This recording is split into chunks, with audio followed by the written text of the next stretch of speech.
Good morning.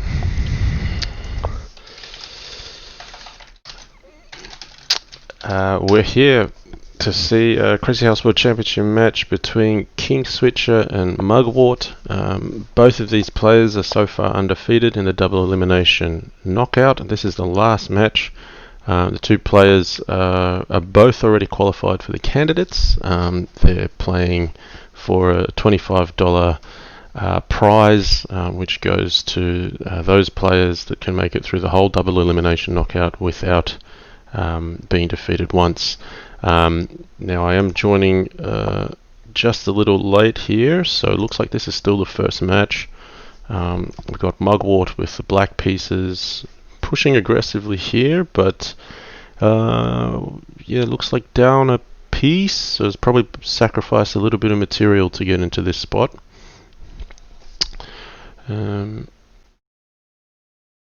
So let's see, maybe something like d5. I think black has to continue being aggressive, but something might come out on f6. Let's play d6 instead of d5. It could be a bishop at f6. It probably doesn't help because knight takes and then takes here. So I'm wondering why d6 instead of d5. I thought d5 you'd normally get a bit more aggression going. So maybe here knight takes f6. I mean, there is knight e3, but knight takes f6 actually captures an aggressive pawn here. So it might just be takes the knight, and then something like king c8. Because queen at e1 is going to be dangerous. So I'm not sure if Kingswitcher has planned something here. Oh, but Mugwort not even entertaining it, just saying I'm attacking the knight, I'm attacking the queen. Electric Masada, hey, welcome.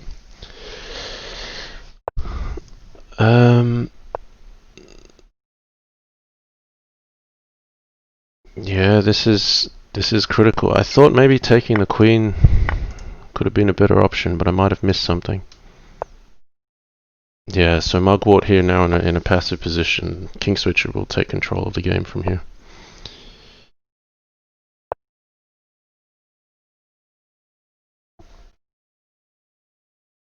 Okay, Kingswitcher up 1-0. Let's have the TV on. Sorry about that. Let's watch the games. Okay, e4, a6, knight c3. So yeah, a6 is often a useful move in these openings with d5, and e4 knight c3 is sometimes a way just to say, well, you can't play d5 now. And what white will be trying to do is make a6 look like an unuseful move if possible. It of course is helpful where the knight can come to c6 and bishop b5 isn't played. So I feel that Mugwort is trying to develop in a way that he's playing for something that is not related to bishop b5 at all, and basically he's saying, well, a6 is a waste of a move. That's what white would be trying to do. So pawn at e4 here, he's probably thinking something like pawn at c4, and I know this because he's talked about this in a previous stream where we had dual commentary. Pawn at c4 I think is going to play, you basically undermine this pawn to attack e4. Maybe he's considering pawn at d3 or pawn at f3, but I thought he was coming here. Because there's another line where this pawn has not yet been pushed and this pawn is back here and pawn at c4 is still played. So if anything, this is an improvement for white. So yeah, that's just an interesting point on how I think Mugwort's thinking about playing this opening and trying to secure just one additional tempo. So bishop at b4, stopping e4 from being taken cold. So if cd, queen takes d5 looks reasonable. So how do you go about it here? Do you have to keep hitting d5 possibly? Alpalila 0 says, hey John, nice to see you. Welcome to the chat. So he has taken, and it's just chosen to block the pin. So here though, I mean black's not entirely unhappy now, because takes, there's pawn at d3, that's an option, you know, opening up c2. Maybe there's a bishop at a4 check though, you've got to look out for. But also knight at h4, like black has targets to hit, because this pawn does support things happening on f3 and d3. So maybe the difference there is, because this pawn has been pushed to d4, bishop at b4 becomes a move to pin the knight, whereas normally that pawn's on d2, and that's why pawn at c4 was playable. So this could be just fine opening points to take notice of. Clevdog subscribed at tier 1, says, John, I'm so glad I finally got to catch your stream the first time in months. Hope you're doing well with a new kid. Seems like a handful. Yes, it is a handful. Well, he is a handful. No, thanks. That's very nice. Glad you can catch a stream live. Yeah, Spencer's doing a bit better now. He's you know, he still wakes up once or twice in the night, but is at least predictable. And the great Zugzwang also subscribing at tier 1. Thanks so much for the support. Okay, let's have a look here. If bishop at h3, pawn at g4, basically black here is threatening to take here and pick up 2 pieces for a pawn. f3 is played here to defend g2 to prevent that from happening, but also hitting e4, so a multi-purpose move, clearing the f2 square and also hitting e4. I like f3, that's a sensible move.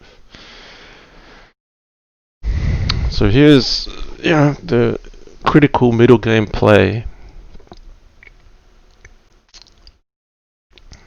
What do you do if you're Kingswitcher here?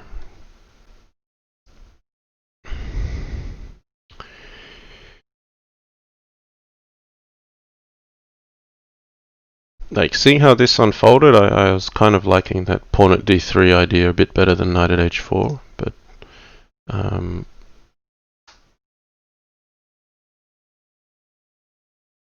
the trouble here is if you play something like pawn at d5 just to defend e4, then you know white might be able to start pushing black backwards, because there's now this knight is then open to being hit. Oh, he's gone aggressive. Pawn at g4. I don't see how that makes sense. You just take it. That just looks like a free pawn, unless maybe knight takes g2 is the idea. But then knight takes g2, pawn at f3 takes the queen. I don't really see that as being that fruitful for black, so I could be missing something obvious, but f takes e4 just looks like a free pawn there.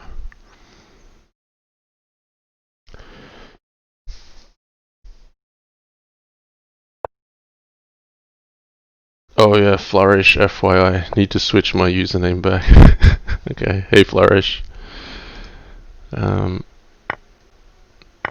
Okay. Mugwort just looking to undermine the defense on g4. Oh, going straight in with pawn at e6. Yeah, something went wrong in the thought process there with pawn at g4. That didn't achieve probably what Kingswitcher was hoping for.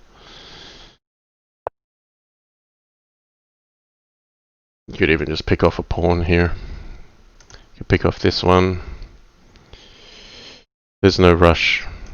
Because basically if you take this, you know, there's no black piece in white's half here. But he's picked up the queen, he's looked for more.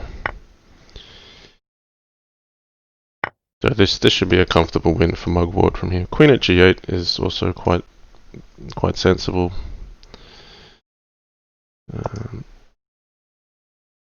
He's going for the throat though. He's looking at e7. Bishop at h4 to defend e7. g3. Yeah, just a few checks here. Now this should be able to be taken, or this way. It should be mate here.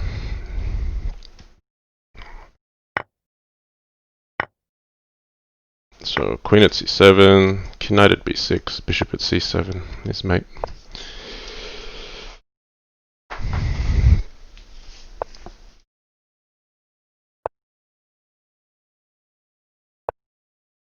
There we have it. Okay, 1-1. So yeah, this weekend I'm hopeful to put up a video which will introduce our candidates. I'm still just waiting on some content from 4 of the players, but yeah, we're have a little bit of a bio of each of the players, so we can showcase the talent that is playing this year. So pawn at g5, queen g6, and I seem to recall, I don't know if it's a different move order, but there's a queen trap somewhere in some lines. So I don't know if it was leading with bishop e2 maybe, or no, my memory's not serving me very well here, but I think black's okay in this particular line. So bishop e2 is threatening bishop h5. So Mugwort has probably seen it, but he's just saying I'm just going to take f5, because if you play queen e6, there's knight takes g7, winning the queen there. That's the only square the queen has to go without being taken. So this would make sense. Just two minor pieces for the queen is a fair trade in Crazy House. And if you don't go for the queen, then black will just pick up a pawn on f5. So that's what the idea is behind d6. You could play knight g3 possibly, but then e4 would be hanging, so pawn at h4 might be a hit. So I already like black a little bit here. In fact, maybe white should just take the queen for 2 pieces and then play something like knight c3. If ever there was a pawn at d4, pawn at b4, you've got knight d5, knight c7. But even then, I'd take the 2 pieces over the queen. This is going to be an automatic trade-off. So Jenna says maybe just castles after d6, bishop takes f5, e takes f5, queen takes f5, bishop g4, and some bishop at d7 things. Yeah, that's also quite reasonable suggestion from GSVC, because castles just defends the f2 threat, which would allow at least white to maintain some kind of initiative with bishop at d7. That was also quite reasonable. But yeah, it looks like Kingswitcher is going down the line that I was considering. And I don't think black has to engage and take this. I think knight g7 makes sense. You just stop knight d5 from coming in. Heavy trades don't favor black immediately, because black might want a castle, put a bishop on d4, get a bit more secure back at home before considering to embark on the opponent's half. So the trouble you have with white here is, yes, you have the queen in hand, but you don't have smaller pieces to support that attack. Okay, bishop at h5 played, so immediately seizing on the inability for white to block this pin. Knight e2 is not fun.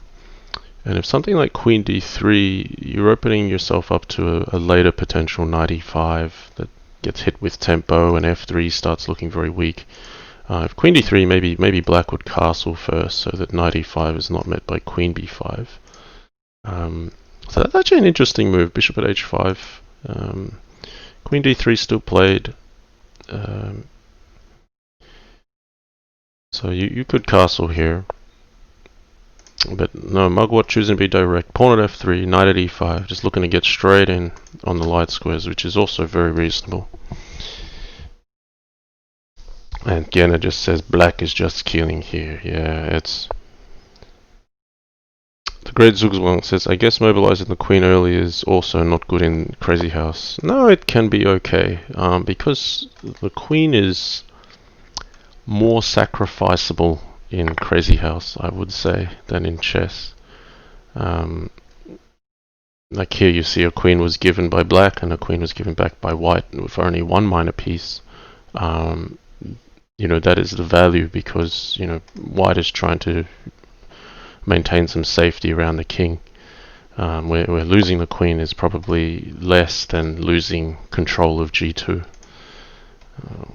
Queen at e2 here perhaps, knight at e1 played. So yeah, you could go slow with castles. You could be more aggressive, but I would consider castles and something like f6, and then you mobilize the rook on f3 as well. Because white can't really do much quickly here. You can take your time. Speaking of taking your time, Kingswitcher's actually taken his time literally on the clock here. There's not much available. I'm sensing Mugwort wants to be more direct. Okay, so he's rerouting the knight maybe to come to d4. This bishop doesn't have to be taken. G5 is now a target because it's no longer defended.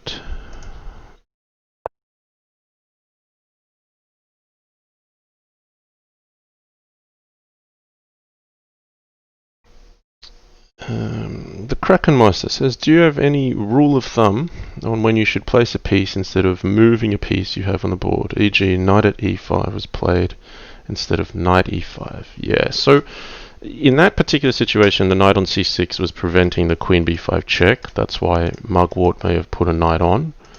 It is very situational whether you put a new piece on or not. Sometimes you want to have the reinforcement of the piece that's already there, but sometimes you want to preserve the piece on the side of the board so you can attack with it later. So my answer to that is actually it is very situational. There's no rule of thumb. You actually have to assess it based on the position in front of you. Queen at h5 attacks here. Queen at g3. Yeah, I think Mugwort's now, got himself in time trouble as well, and that wasn't entirely necessary.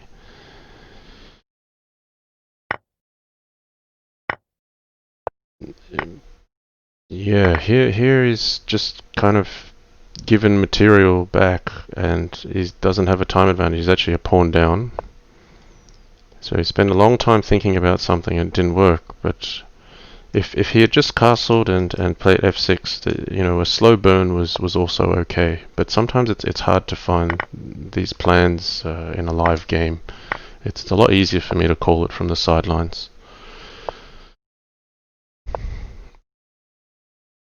Okay, c7 can't afford to fall, but Kingswitcher is very comfortable here.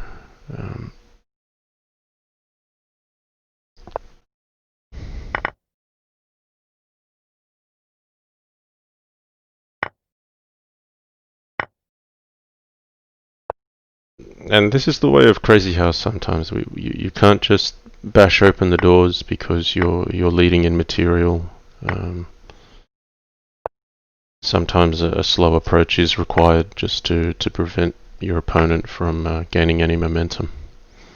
So rook at h8 is going to come in for sure here, I think.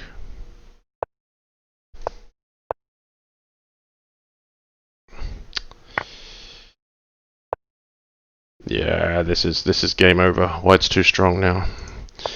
But that's a shame. That was a nice opening that black had. Oh, I would have thought pawn at d7 was more fitting. Okay, e7 coming on in the back rank. Come back to d7, preserve the bishop. I mean, both players have had their chance to make their kill shots here. You could put a bishop on d5. The queen is going to fall. It's going to be white's game. It's just going to take a little more time than it could have. There's no way Kingswitcher is going to lose this game.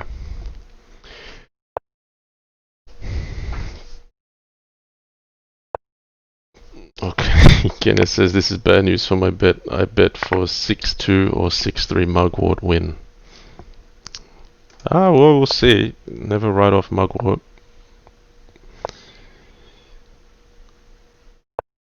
He's not going to win this game, but he might take the series. It's realistically stretching on a long time. Okay, here he comes. That's mate in 1. If he goes this way, he's got bishop at b8, queen takes c7. There we go. 2-1 to Kingswitcher.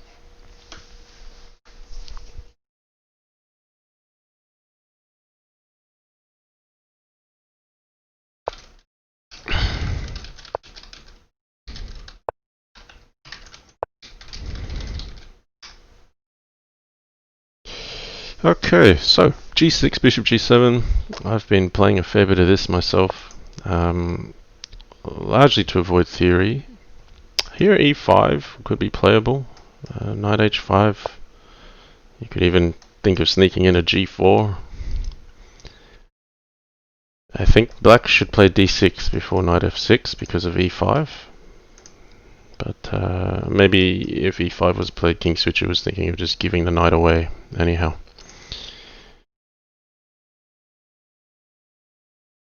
Koliev says, John Lee, what is your favorite book series? Is that like a chess book series or comics? Or I'm honestly not really a big book person, so that's actually a very difficult question to answer. I've found it in my life experience that I tend to like learning through interactive action and experience, and reading things from a book has not been my preferred method. Any book series, geez, well, I'm really showing how much I read by not even quoting a single book series. No, I just generally don't really read books. To be quite frank, I don't really read books. That's going to be my answer.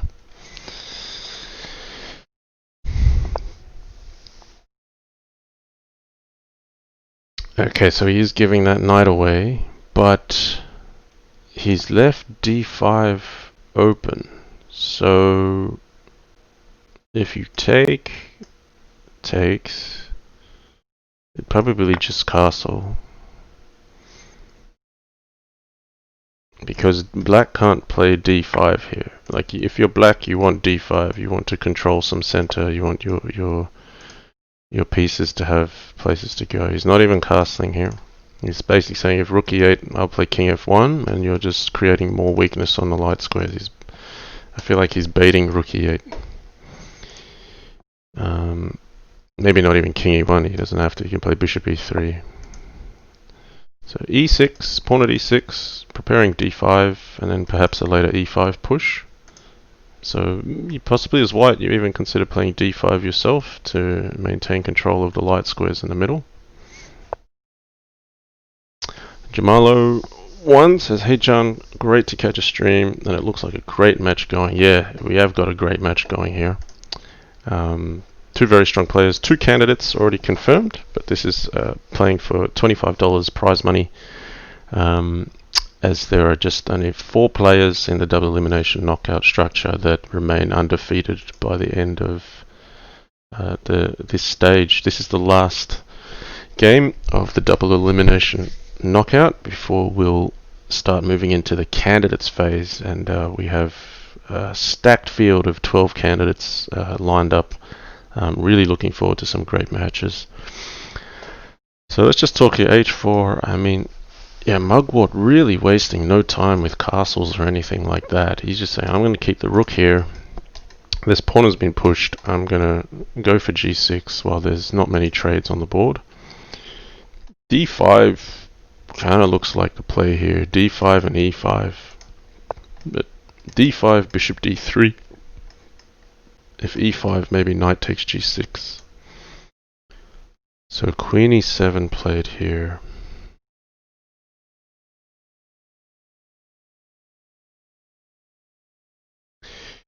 Yeah, I mean, you got to try to progress somehow. As black, you're pretty cramped in. So bishop d3 played anyway. Now if e5, there's knight f d5 hitting the queen. You could capture once first. No, so Kingswitcher not entertaining anything happening on g6. Bishop e3, defending d4, just so that this is evenly covered. But you can tell Kingswitcher is just not comfortable playing this closed position. I think it strategically suits Mugwort more than it does Kingswitcher. h5 going in. Is g5 going to be played? g5. Now what? What's Mugwort's plan? Where's this knight going? Is it going to d5? Because knight g6, yeah, you capture it, the file opens, but I think that pawn is just alone on its own. So he sacrificed a piece for a pawn here, looking to push the initiative. So it could even be a knight takes g5, h6. Mugwort is a good friend of mine, so I feel I have a sense for what he's thinking. Bishop takes, bishop at f6 is probably his next thought. Yeah, if pawn at e7, rook e8 is okay. Here he'll probably just bag the queen, and then that's game over. It should be. Queen at g8 is just monstrous because you've got a double checkmate to avoid there. King g7, queen at h6 mates. This is a very nice finish here. Beautifully played game by Mugwort. No holding back, just went straight for the light squares. Really nicely executed there with knight d5 and knight takes g5, h6. He just found a way to break open that position when black had that wall of pawns.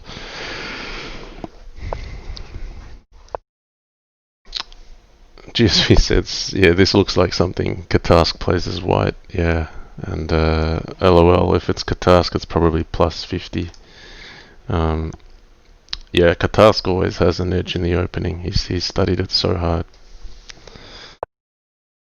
Okay, h4. So looking for h5 to trap the queen this time. The difference being of d6.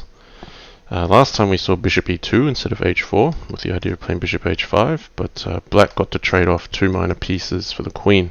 In this case, it would be, instead of 2 minor pieces, d6 h5 takes would be a minor piece and a pawn for a queen, which would be a bit better for white. So that's why I think Kingswitcher's played h4 here. But black could still play h5. You can possibly ignore the threat. There's options that black has here.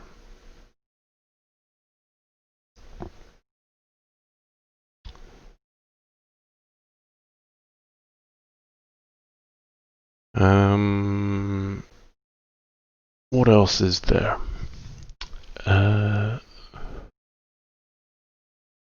Like a little bit of an ugly move, king f8. I don't think king f8 works. The idea would be h5, queen e6, but you might actually, white might actually still be able to take this pawn and play h6. So yeah, h5 could be interesting. No, he's still going with d6 at the end of all that thinking. So h5 is going to be played, I'm quite certain, because what else are you going to do with white? You've got to make good on your threat. So he's either going to settle for the bishop landing on g6, or he'll take this pawn, take this knight on f5. I nearly feel like black should take this way because these two pawns together are an asset. Bishop takes g5. Queen takes f5. It's taken with check. But this I don't understand. So, looks very practical here. Mugwort's basically going, well, I'm going to get the king out in the open. Because the white king can't go back. Pawn at f2, pawn at g3, bishop takes. Yeah, bishop at g4. Maybe it's actually okay. But even I think the white king is okay in the open as well. It's just if a king ever lands on e2, black might be able to grab h1. But I just feel like black's down a queen for a pawn here. It's probably giving up too much material. But maybe it's just a practical idea because he just wants Kingswitcher to have to defend an open king.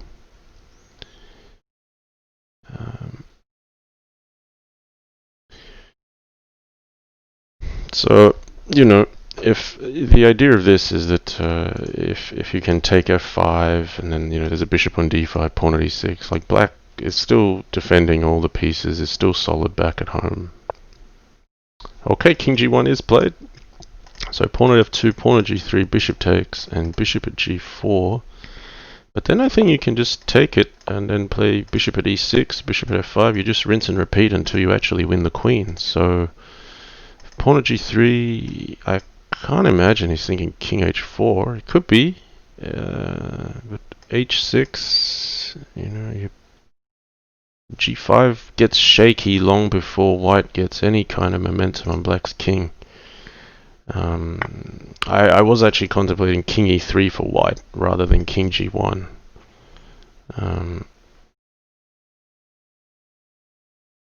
Or possibly king f3. You know, it's very easy for me to just call suggestions without an actual follow-up. Let's see what Kingswitcher's had in mind. Could be king h4.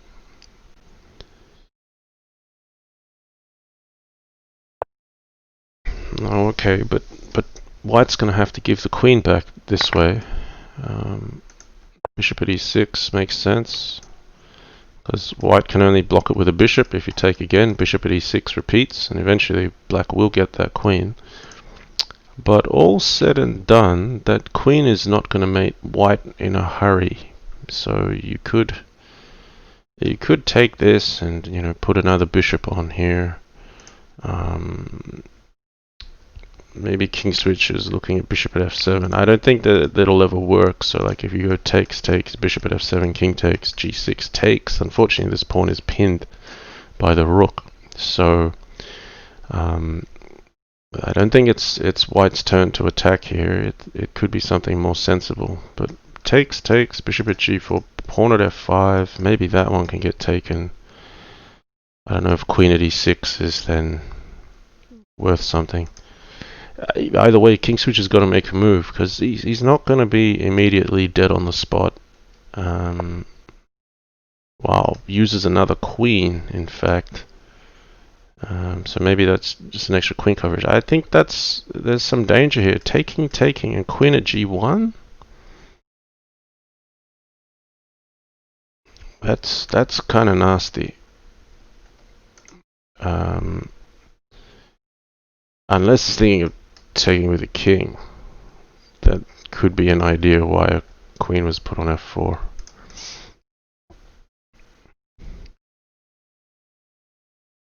Because, yeah. Oh wow, pawn at f5. But surely you just take that. Like white just came out better getting a pawn and a bishop for the queen. Yeah, pawn at f5 didn't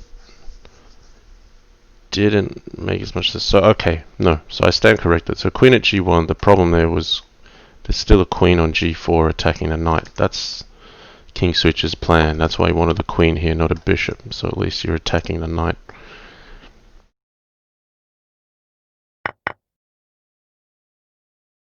So he's holding his ground here with the king on h3. Now Mugwort bringing the knight up to get some safety on the back rank and ran very low on time, down to 0.3.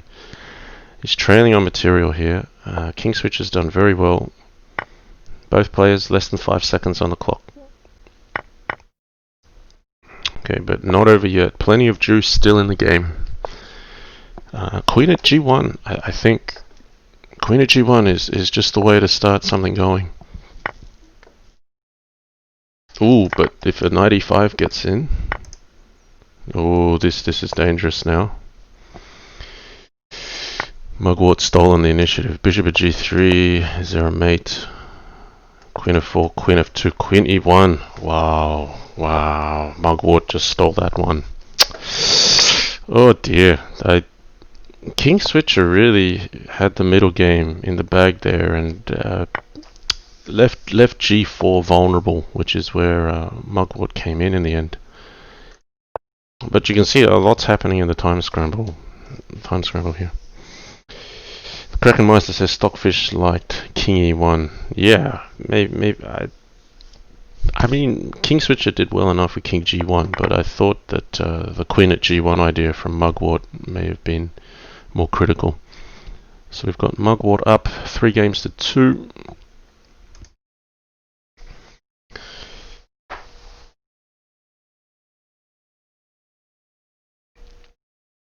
So in this opening, Black sacrificed an early pawn, but is basically looking for some rapid development. E5 is quite a common idea, stopping D4. Although D4 can still be played, in fact, and then you play knight F3, C5, pawn at C3. You can still basically fight to win this pawn back on D4. And if black ever tries to take it, there's sometimes a queen trade here, and the black king becomes unstable. If you're black here, you'd prefer to develop and get castled. The bishop c5 could be moved too. Something that prevents d4, or at least opposes d4, because if white gets to play d4 and pawn at e5,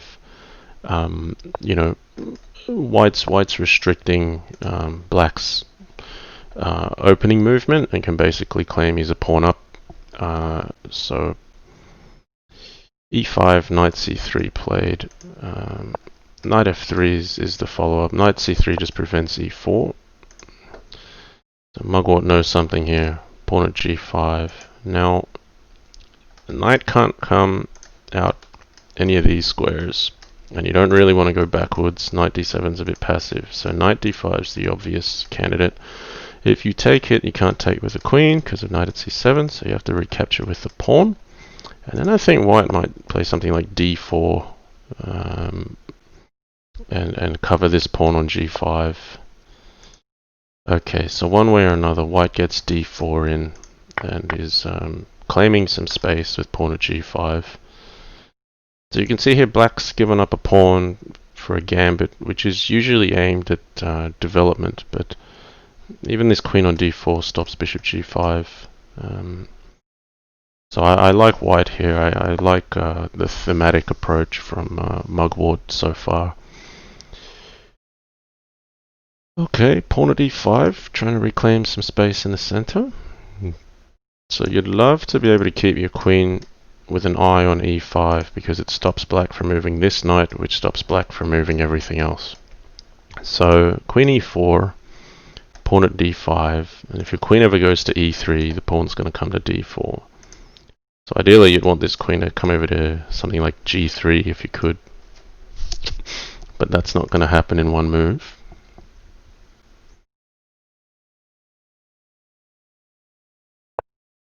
So queen h4 is played.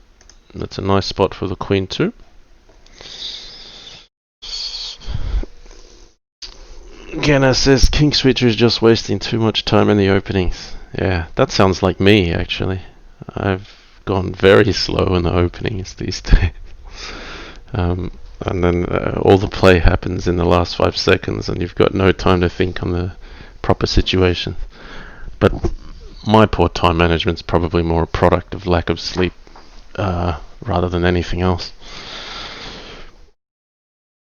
Okay, we've got to make moves. We're up to move 10. Well, not even yet, and Kingswitch is nearly down to less than 10 seconds, but you can tell he doesn't like what he's got out of the opening because of that. So knight e4 looks natural.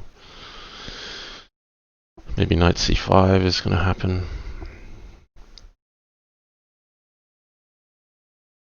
If there's a bishop e4 or queen a5 check, you might even just tuck the king in on f1. There's no need to, block yourself in with pawn at d2, because then you're probably blocking your own development. So even here, even a knight f3, you can allow the capture because you're hitting e5 so many times. So knight f3, knight bd7 could happen. But I feel like, with this knight here, maybe Mugwort's even considering capturing it and making something happen on the dark squares. Could be a knight on h5, a pawn on f6, a pawn on h6. This is really a target here, and black isn't really coming in with anything quickly on white. So, if you're playing this gambit as black, you didn't really intend to be getting attacked on g7. That's not part of the plan. Okay, GH or knight e4 or queen takes h6 was also possible.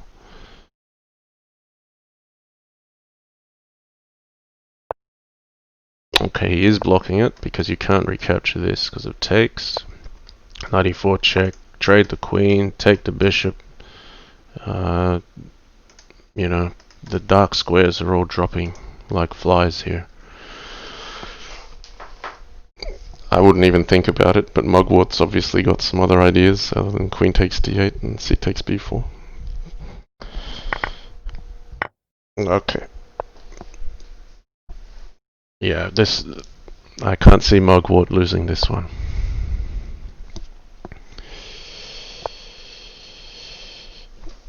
What has Jenna said? I did not want to write like Jan. He said it himself. Sorry, what was that in regards to? So pawn at e3, looking for some counterplay, but you could take it. There's probably no mate immediately happening, but you can also play knight f3. Oh, that was in regards to the time management comment. Yeah, you can speak the truth, Jenna. There's no problem speaking the truth here. Let's be honest with each other. There's no need to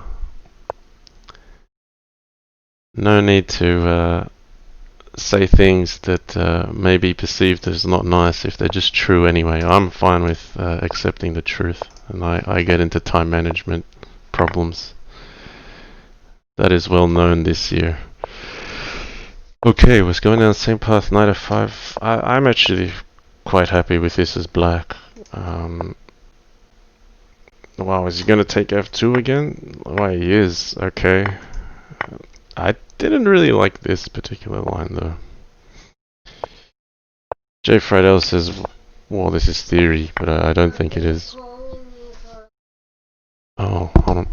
Alright, I'll just be right back, guys. Hang on.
Hey guys, unfortunately I'm going to have to cut the stream short. I've got to help out with some stuff around the house.